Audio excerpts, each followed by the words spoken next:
Hey guys, and welcome to this little talk about Solo Taxonomy at St. Pat's Silverstream and how we can use this tool to make ourselves more reflective and more independent in our learning. So without further ado, let's get started. We're going to use this in the science department this term, and we are hoping to implement it across all our year groups to, as I said, make our students more reflective about what they're doing with their work. So what is Solo Taxonomy and why is it here? Well, first off, Solo stands for the structure of the observed learning outcome. Okay, and basically it's a classification of our learning or our work in terms of how complex the task was and how well we answered it. Okay. Why are we doing this? Well, it's to enable us to be, that more reflective, as I said, and work in terms of the quality of our work rather than how much of it we got right or wrong. Okay, because I think far too much of our work is throwing out just content rather than actually looking at how that content all links together. So that question there, just keep that in the back of your head for now, but there are a couple of levels. So starting with the dot. The dot is what we call prestructural, and that's the sort of the first level.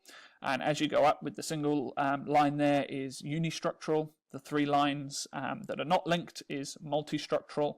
The three lines that are linked together are relational. And the last one there with that extra sort of dongle at the top is a extended abstract level of thinking. So looking at these, what I'm going to get you guys to do is assign yourself one of these in a minute based on what you know about two questions. So we've already seen the first one, what is Lego? And I want you to do the second one, what is a house? So right now, I want you to pause this video and I want you to write down as much as you can based on those two questions. So maybe piece of paper, 2 columns, what is a house as much as you can write, what is Lego as much as you can write, okay? Yeah, let's go with that. So pause the video now and I'll see you back in a second. Okay, so what we're going to go through is each level and what it looks like in relation to those two questions.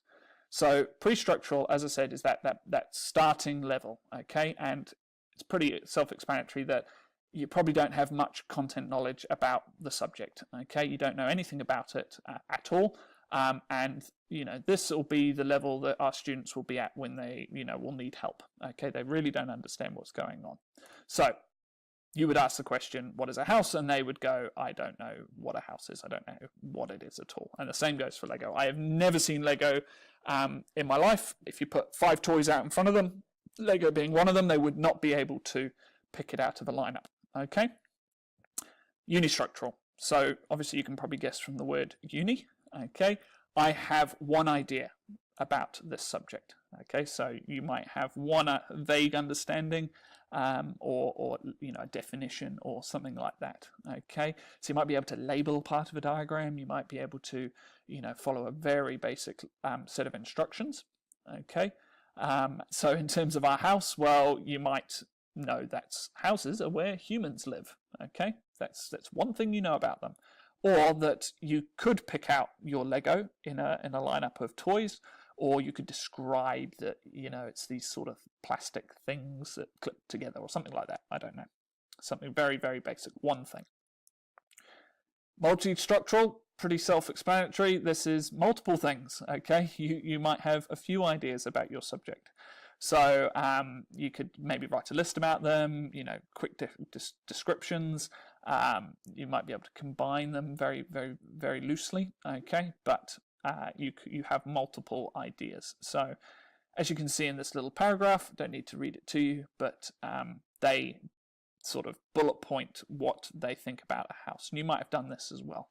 The houses are buildings. They are made of walls, a roof, a door, all these things, okay? With your Lego, you might know that there are lots of types of Lego, lots of different types of blocks, lots of lengths, lots of thicknesses, colors, those sort of things. So you could start listing the characteristics of, the Lego, and you might that they clip together or something like that. Relational. So you might be sort of seeing where this is heading and what those lines in the little symbol actually mean. They mean links. You know, you can link your ideas together. So you've got this list of things that you might have had at multistructural, but you can actually start comparing, you know, analyzing, relating those things together, and maybe even questioning a few things. Okay, so this is sort of, you know, a well thought out answer about houses, and it talks a lot about from the idea of shelter.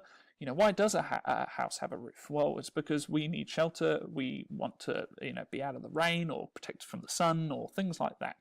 So, you know, your well thought out answer that's been, all the ideas have been linked together, okay? And, you know, for our Lego example, you might say you get sets of instructions, you can put them all together, you follow the order and, you know, see how they all interlock and interconnect, okay? And lastly, the sort of the high-end sort of answers would look a bit like this. They would start to incorporate maybe things that that weren't obvious in the first place, so new ideas, okay? You might evaluate and come to conclusions that will allow you to better yourself next time if you did it again. So, you know, using our two examples, guys, we've got the house, okay, and it's that second speech bubble there, okay, that whilst we talked about a house being the purpose of shelter and living in, they actually have multiple roles. You know, this one here has this idea of a temple, okay? And in the Lego context, well, maybe you build a super awesome spaceship from multiple kits, you know, putting all the pieces together in a new and never before done combination to create something really, really cool.